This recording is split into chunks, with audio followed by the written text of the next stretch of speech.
चलो आज अब डिस्कस करते हैं जो मैक्सिमम मिनिमा की असाइनमेंट गिवन थी रेगुलर सिलेबस के लिए। तो क्लास 12 रेगुलर सिलेबस के लिए ये बहुत काम की है, पर हमने इसके मैक्सिमम क्वेश्चंस ऑलरेडी अटेम्प्ट करे हुए हैं। तो मैक्सिमा एंड मिनिमा में याद रखना, मैक्सिमा एंड मिनिमा में बोर्ड्स के लिए देखो ये टॉपिक ज़्यादा इम्पॉर्टेंट, जो अभी वर्ड प्रॉब्लम्स कर रहे हैं उनकी ज़्यादा सिग्निफिकेंस बोर्ड्स के लिए, ये बात याद रखना, ये बोर्ड्स के लिए ज़्यादा सिग्निफिकेंट है जो वर्ड प्रॉब्लम्स है मैक्सिमा एंड मिनिमा की, क्योंकि इसमें जो ऑब्जेक्टिव में क्वेश्चंस आएंगे वो हमें लेंथी नहीं आ सकते। ऑब्जेक्टिव में वो हमें लेंथी क्वेश्चंस डाल नहीं सकते, इसलिए उनको लेके यहाँ पे बहुत वरीड नहीं होना, इस चीज़ का ध्यान रखना।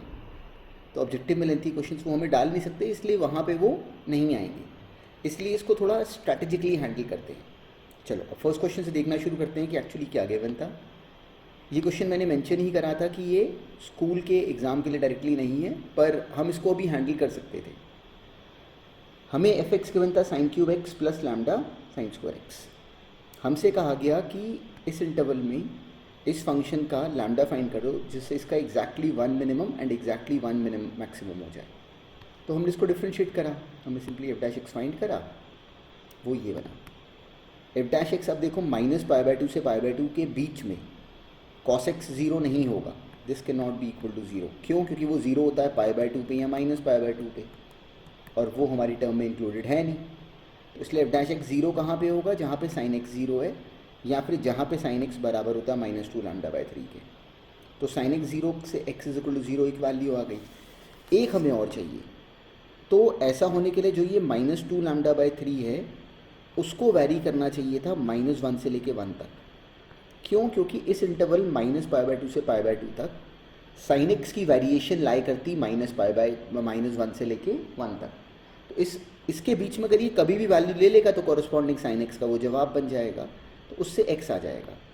एक वैल्यू यहाँ से बनी, लैम्डा कितना आ गया? -3/2 से 3/2। नोटिस करो मैंने जब ये माइनस साइन को मल्टीप्लाई करा दोनों तरफ तो साइन भी चेंज करा, ये इंपॉर्टेंट पॉइंट है।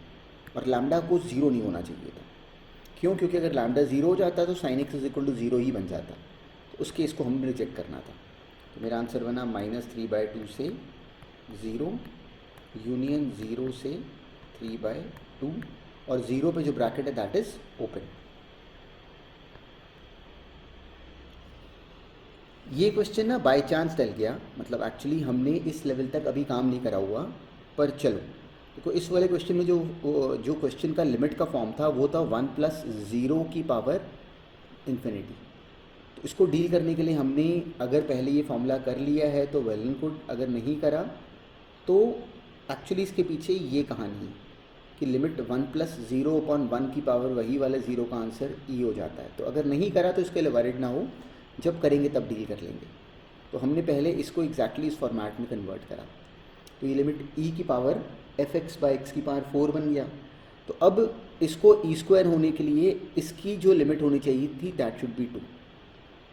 तो इसकी लिमिट 2 होने के लिए fx में कॉमन सेंस से सोचो, fx में कॉमन सेंस से सोचो, कोई हाईफाई काम ना करो। fx में सोचो कि x की पावर 4 तो होगा, fx में fx जो होगा, जो भी fx पॉलिनॉमियल होगा उसमें x की पावर 4 तो टर्म होगी ही होगी, आगे जो कुछ भी और हो।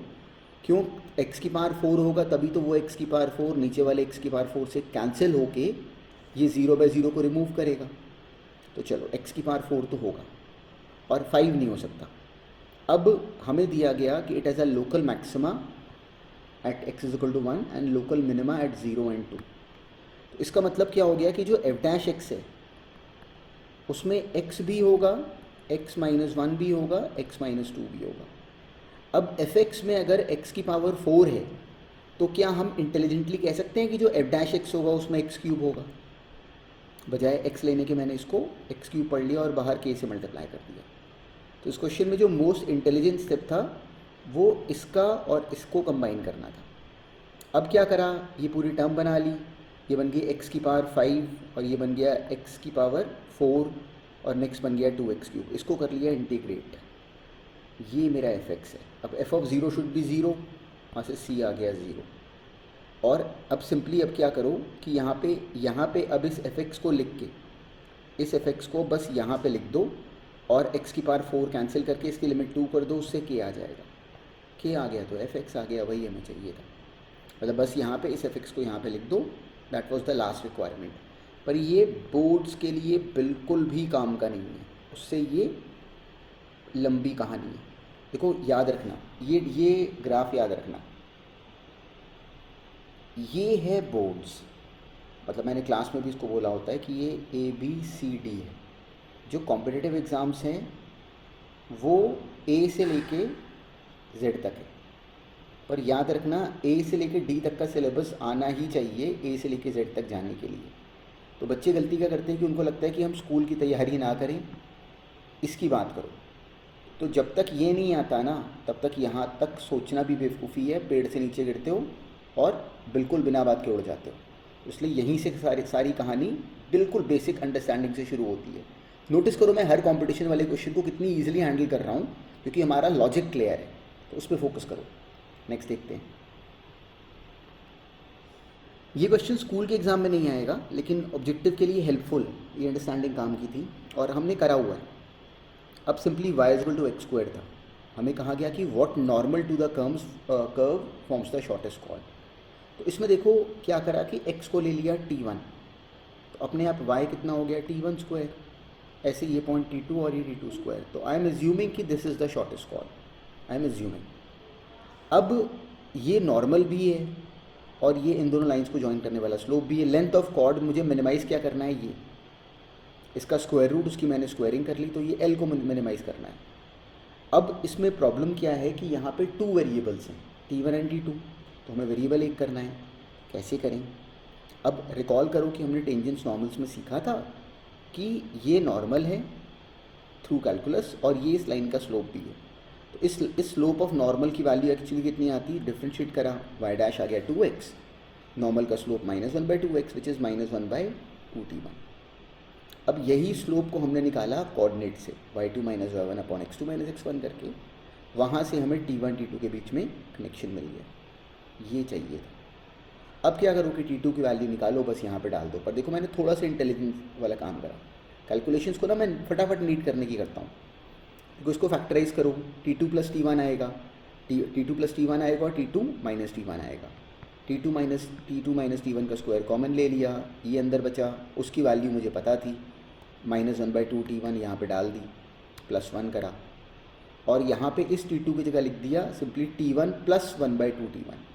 तो डायरेक्टली हमें जब इस t2 की जगह लिख दिया t1 + 1/2t1, तो जब t2 - t1 अब करा, यहाँ पे स्टेप में गड़बड़ हुई।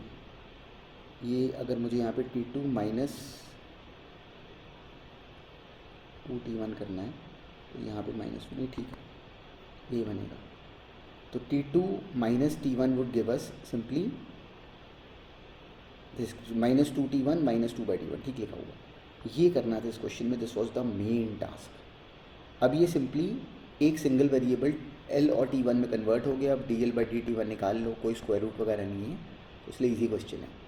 पर लेकिन बोर्ड्स में नहीं आएगा, बोर्ड्स के लिए बहुत ज़्यादा अच्छा है, बहुत ज़्यादा अच्छा है, पर हमें ये एग्जैक्टली ऐसे बोलने की समझ चाहिए थी। ये क्वेश्चन भी इंटरेस्टिंग था और मार्क्ड है देखो डबल स्टार के साथ, इसलिए कि स्कूल के सिलेबस में नहीं आएगा, पर इंटरेस्टिंग था। बुक्स में उन्होंने, ये कंपटीशन की बुक्स में उन्होंने इस क्वेश्चन को क्रैपी तरीक़ों से करा हुआ है, बहुत ही सिली तरीके लगाए हुए हैं। तो देखो पता है बच्चे गलती क्या करते हैं, उनको लगता है कि हमें टफ़ से टफ़ क्वेश्चन दो, टफ़ से टफ़ क्वेश्चन काम के नहीं होते। हमारे काम का क्या है कि हम टफ़ क्वेश्चन जो IIT में आया हो उसका इजी सॉल्यूशन कैसे बनाएं, ये काम होता है हमारा, इजी सॉल्यूशन। तो अब देखो हमें कहा गया कि एक सिंपली ऐसे कि एक सर्कुलर शीट ऑफ गोल्ड है जिसका रेडियस 1 है। हमें कहा गया कि इसको हमने, इसमें से कुछ पोर्शन हमने कट करा, ये पोर्शन मान लो इसमें से हमने कट कर लिया। तो अब ये जो बाकी बचा पोर्शन है, इसको हमने, इस बाकी रिमेनिंग पोर्शन को हमने फोल्ड करके एक कोन बनाया। तो क्या विजिबल है कि जो कोन का जो बेस होगा, देखो बड़ी काम की बात है, कोन का जो बेस होगा, ये कोन का बेस होगा जब फोल्ड करोगे, वो यही होगा, ये होगा। तो क्या हमें दिखता है कि जो कोन का बेस है that is actually 2 pi r, वो बराबर है इस लेंथ के। तो ये पूरी लेंथ कितनी थी एक्चुअली? ये पूरी लेंथ थी 2 पाई, रेडियस 1 था ना, तो 2 पाई। मान लो उसमें से मैंने ये x अगर माइनस करा तो 2 pi minus x is actually equal to 2 pi r. और जब इसका कोन बनाओगे तो उस कोन का कर्व सरफेस एरिया क्या होगा? 1। h अगर मान लो उसकी हाइट है, तो हमने उस कोन के वॉल्यूम को मैक्सिमाइज़ करना था, मैक्सिमाइज़ करना है। अब सेम ट्रबल यहाँ पे 2 वेरिएबल्स हैं, वेरिएबल 1 कर लो। आर स्क्वायर हमें विजिबल है कि 1 माइनस एच स्क्वायर है। तो ये क्वेश्चन इतना ईजी हो गया। अब यहाँ से dv/dh निकाला, उसको 0 करा, वहाँ से h आ गया 1/√3, उसकी कॉरस्पॉन्डिंग r निकाल लो। r आ गया √2/3, r को यहाँ पे लिख दो तो वहाँ से x आ गया। x आ गया तो एरिया आ जाएगा, क्योंकि x आ गया हमारे पास। तो एक्चुअली इस क्वेश्चन में ना जिस तरीके से बुक्स में करा हुआ दैट इज़ वेरी कन्फ्यूजिंग। अगर कभी इस क्वेश्चन को फेस करोगे ना तो देन यू विल रियलाइज़ कि इसको कितना कॉम्प्लिकेट करा हुआ है। तो हमने वैसे नहीं करना था, और यही काम है कि हम लोग क्वेश्चन को सीधे तरीके से बोल पाएँ, बुक्स के सॉल्यूशन से कंफ्यूज नहीं होना। अब नेक्स्ट देखो, ये क्वेश्चन IIT में आया हुआ है। यही वो क्वेश्चन है जिसकी क्लास में भी बात करी थी। हमें गिवन है कि window fix perimeter including the base of the arc. देखो यहाँ पे गिवन है including the base of the arc, ये भी लेना था। तो अब यहाँ पे कलर्ड ग्लास था और यहाँ पे प्लेन ग्लास था। तो जो प्लेन ग्लास है उसमें से लाइट 3 टाइम्स मोर ट्रांसमिट हो रही है। तो हमें इसके एरिया को अगर हमने सिंगल रखा हाफ ऑफ पाई स्क्वायर, तो हमें इसके एरिया को 3 टाइम्स करना था। ये था मेन टास्क। अब हमने इसको मैक्सिमाइज़ करना है, इसको हमने मैक्सिमाइज़ करना है। तो ये करने के लिए हमारी अब रिक्वायरमेंट क्या है कि यहाँ पे वेरिएबल 1 करें।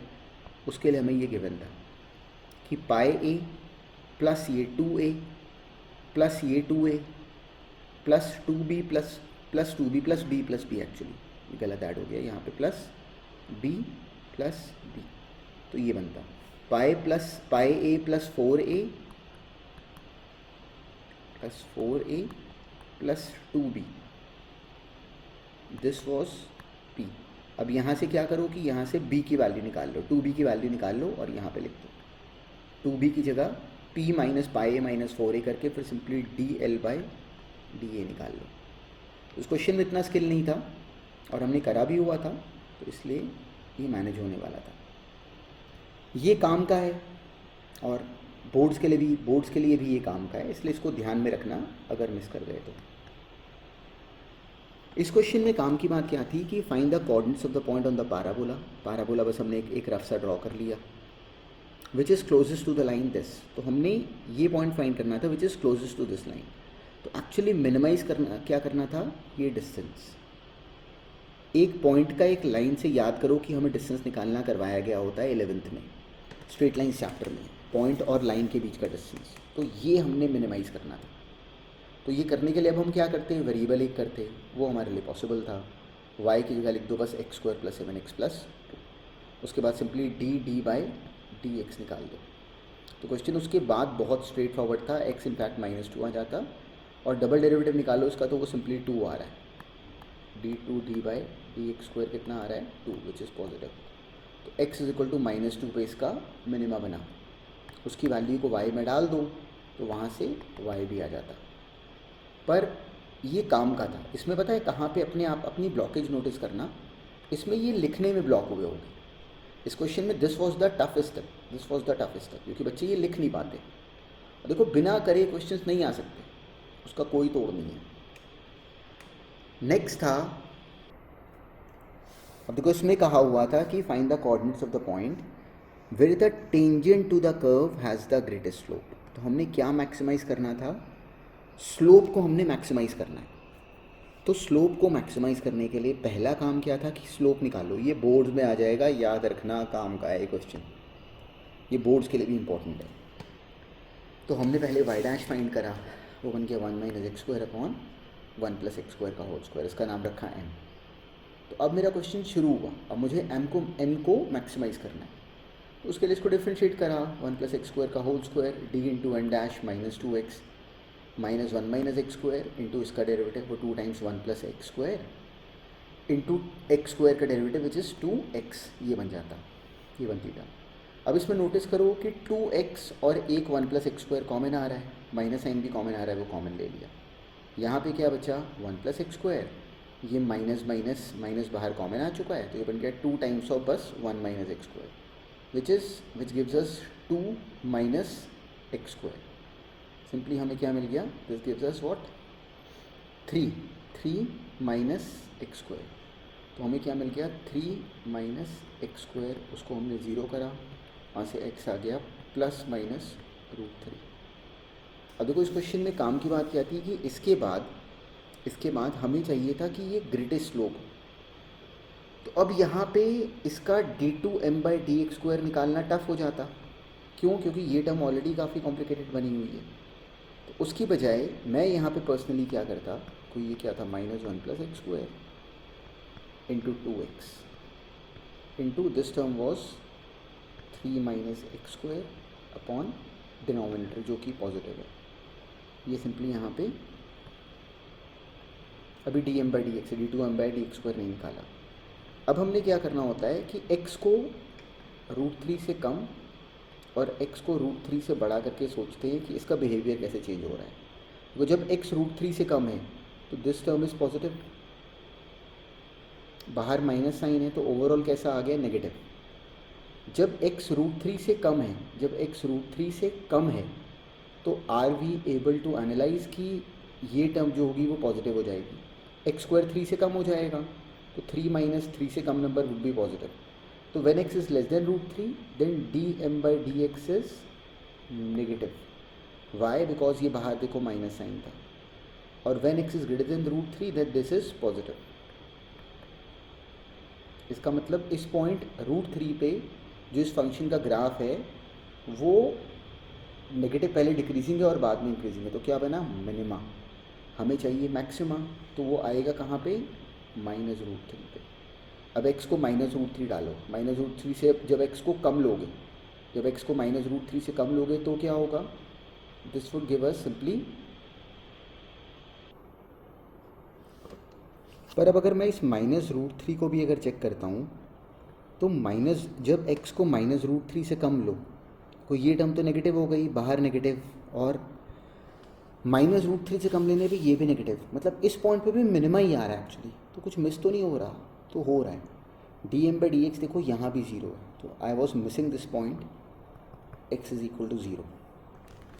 तो अब अगर 0 पे इसका बिहेवियर चेक करें तो जब x को जब हम लोग 0 लेके करते हैं तो हमें रियलाइज़ होता है कि x को 0 लेके चलने पे अब जब dm/dx का बिहेवियर देखो, जब x 0 से कम है, यहाँ पे actually I was missing this third point 0।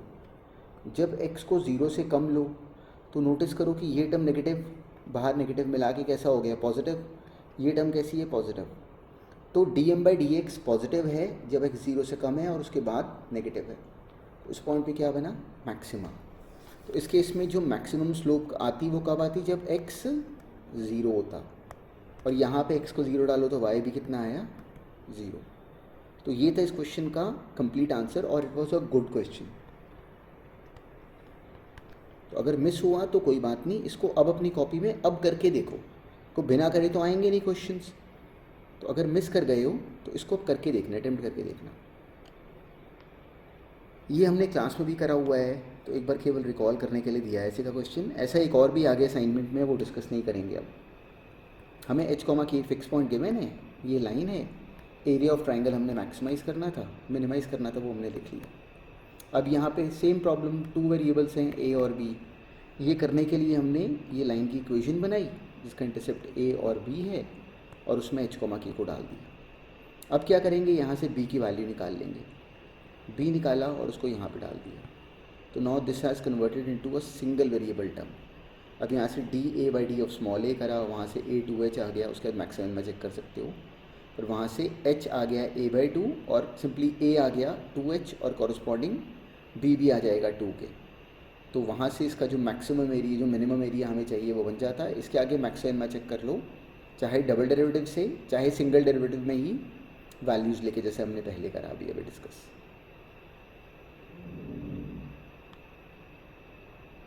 ये छोड़ दो, इसकी लैंग्वेज बहुत कॉम्प्लिकेटेड जा रही थी, तो I have left this question. ये हमें दोनों जगह नहीं चाहिए होगा, लंबा पड़ रहा है बहुत। ये बोर्ड्स के लिए काम का था, इसलिए ये डिस्कस कर लेते हैं। और बहुत अच्छा नहीं था, अब देखो हमें गिवन क्या था इस क्वेश्चन में एक्चुअली, अब देखो जो लैंग्वेज गिवन थी वो क्या थी कि हमें L इंटू बी, जो एरिया ऑफ द पेज है वो हमें गिवन था कि दैट वाज 1536। तो अगर इसका नाम मैंने L इंटू बी अगर रखा तो दैट वाज 1536। अब हमें कहा गया L माइनस जो मार्जिन है वो कितना है 6, तो L माइनस 9, या ये इसको उल्टा लिखा गया, जो टॉप ऑन बॉटम वाला 9 है दूसरे वाला 6 है, यहाँ पे टर्म गलत लिखी गई। सोचो L इधर वाला है और B दूसरे वाला है, ये L हो गया फिर, और एक्चुअली ये B हो गया। तो L minus 9 into b minus 6, ये हमें गिवन था कि दिस वॉज, ये हमने इसको मैक्सिमाइज़ करना था, प्रिंटेड मैटर को हमने मैक्सिमाइज़ करना था। तो इसको मल्टीप्लाई करा, बिल्कुल पहले की तरह यहाँ पे वेरिएबल एक कर लिया, वेरिएबल एक करके D A by D L obtain करा, D A by D L वहाँ से एल स्क्वायर आ गया दिस मच, और वहाँ से एल आ गया 48। एल की वैल्यू को 48 यहाँ पे डाल दो तो वहाँ से बी आ जाएगा। इस क्वेश्चन में कोई स्किल नहीं था स्पेशल, पर चलो एक बार डिस्कस करना वॉज इम्पॉर्टेंट। ये काम का है, क्लास में करा हुआ था, तो इसको दोबारा नहीं करेंगे डिस्कस, ये ऑलरेडी क्लास में कवर्ड है। इस वाले को फ़िलहाल अभी छोड़ देते हैं क्योंकि इसमें थिकनेस का इन्वॉल्वमेंट था, है ये भी सिंपल, पर इस कॉम्प्लिकेशन में जाने की ज़रूरत नहीं लगी इसलिए छोड़ दिया अभी। ये सिंपल था, इसको करवाने का रीज़न क्या था कि if the cost of constructing the top and bottom of the can is twice the cost of constructing the sides, तो जो टॉप एंड बॉटम का एरिया था वो ये था, तो उसको हमें 2 के फैक्टर से मल्टीप्लाई करना चाहिए था। साइड्स क्या बनी, कर्व्ड सरफेस एरिया, देखो उसको सिंपली इंटू 1 करा, तो बस इस क्वेश्चन में ये मेन स्टेप था।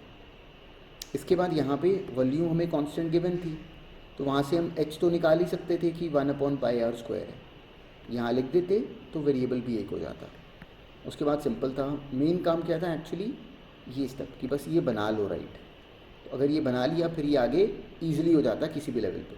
तो अब क्या कर रहे हैं, प्रैक्टिस कर रहे हैं, तो उस प्रैक्टिस को बस राइट तरीके से हैंडल करते हैं कि क्या रोल था किस क्वेश्चन का। अब देखो अटेम्प्टेड है आपके ये, तो इसलिए इसमें मैं बहुत टाइम नहीं लगवा रहा। अब देखो इसमें हमें दिया गया था कि स्क्वायर बेस्ड टैंक बनाना है, तो स्क्वायर बेस सा बना लिया उसका ऑफ 250 सेंटीमीटर क्यूब, तो उसका वॉल्यूम कितना था, मान लो उसकी डेप्थ अगर डी ले ली तो L square into D was 250। Cost of land, अब देखो हम लोग पे क्या करेंगे, एक तो लैंड के लिए पे करेंगे, वो कितना बना एल स्क्वायर इंटू 50, और एक डिगिंग के लिए पे करेंगे that was 400 into D square, तो this was to be minimized. अब now the problem again comes कि वी आर फेसिंग 2 वेरिएबल्स, तो एल स्क्वायर की जगह लिख सकते हैं 250/d, यहाँ लिख दिया, उसके बाद सेम काम है। को ये इन क्वेश्चन से पता है स्ट्रगल क्या होती है, रिकॉल करो, हमने क्लास में सुना है कि बच्चे ये बोल नहीं पाते। जिसने सोचो यहीं पे गलत कर दिया, किसी ने अगर यहीं पे गलत कर दिया तो आगे वो जो कुछ भी करेगा सारा राउंड है। हमने इसको राइट करना है, ये काम है। सबसे पहले जिसको मैक्सिमाइज या मिनिमाइज करना है उसको राइट करना है, उसके बाद की बात बिल्कुल स्टेप वाइज चलेंगे। नेक्स्ट देखो, ये बहुत बार करा हुआ है, बहुत सिंपल सा है। हमने स्क्वायर 10 वाले बॉक्स में से हमने बॉक्स बनाना था, तो मान लो ये x कट करा हर तरफ से, तो ये 2 - x बचा। जब इसको फोल्ड करके ऊपर लेके जाओगे तो जो बॉक्स बनेगा उसका बेस आ जाएगा 2 - x, और उसकी हाइट ये फ्लैप उठ के x बना लेगा।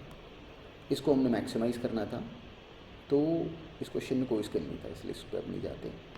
बाकी जो क्वेश्चंस हैं वो हमारे करे हुए हैं, जो डिस्कशन वाले हैं वो करे हुए हैं। एक ये वाला था फिर भी काम का, इसकी लैंग्वेज देख लो। हमें जो बनता कि metal block of volume V is to be cast into a half cylinder.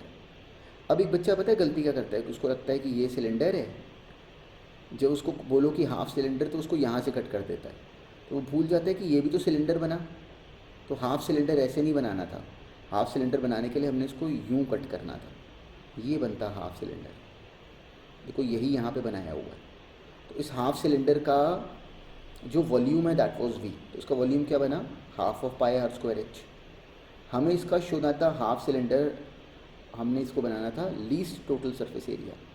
अब सरफेस एरिया क्या होता है, ये कर्व्ड वाला विच वॉज πrh, प्लस जो ये नीचे बेस बना उसका area which was 2rh, plus ये सर्कल हाफ और इस तरफ हाफ सर्कल, वो हो गया ये। This was to be minimised, और ये हमें गिवन था कि कांस्टेंट है। तो क्या करो, यहाँ पे वेरिएबल एक करना है, h की वैल्यू निकाल दो, विच इज़ 2v/πr², और बस यहाँ पे लिख दो h की जगह। उसके बाद ds/dr फाइंड कर लो। क्वेश्चन पूरी तरह डूएबल था। तो इस वाली असाइनमेंट में ना बहुत ज़्यादा काम नहीं था अलग करने वाला। इसके बाद वाले क्वेश्चन सारे हमारे डिस्कस थे, केवल प्रैक्टिस के लिए दिए थे, मतलब नथिंग स्पेशल वॉज देयर। अकेला काम क्या था कि हम लोग लैंग्वेज को ऑलरेडी अब डील करना जानते थे। केवल ये क्वेश्चन जो अभी करें ना, वो केवल प्रैक्टिस थी ऑन टॉप ऑफ जो हमने ऑलरेडी करा हुआ है। क्लास में हमने ऑलरेडी बहुत काम करा हुआ है, पर ये बस प्रैक्टिस के लिए दिया था कि चलो और थोड़े से क्वेश्चंस अटेम्प्ट करके देख लो कि हो पा रही कि नहीं। तो जो अच्छा, बड़ी इंपॉर्टेंट बात, जो क्वेश्चंस अब यहाँ पे थे ना, जो क्वेश्चंस यहाँ पे थे आफ्टर दिस क्वेश्चन, जिनमें सब में आंसर्स मेंशन्ड है। अब देखो इस क्वेश्चन के बाद वाले जितने भी क्वेश्चंस हैं, ये सारे बहुत इजी थे फॉर बोर्ड्स पर्पज़। तो एक बार देख लेना कि ये सारे हो पा रहे हैं कि नहीं हो पा रहे, मतलब इनमें क्लियरिटी होना वॉज वेरी इंपॉर्टेंट। इससे पहले जो क्वेश्चंस थे वो अलग बुक को इन्वॉल्व करके डाले थे, उसमें क्वेश्चंस थोड़े इंटरेस्टिंग भी थे और वो भी हमें करने चाहिए थे डिस्कस। उसके बाद वाले क्वेश्चन सारे बहुत ईजी वाले डाले होंगे, तो वो केवल हमारे करे हुए काम की फिर से प्रैक्टिस थी। चलो, ऑल द बेस्ट।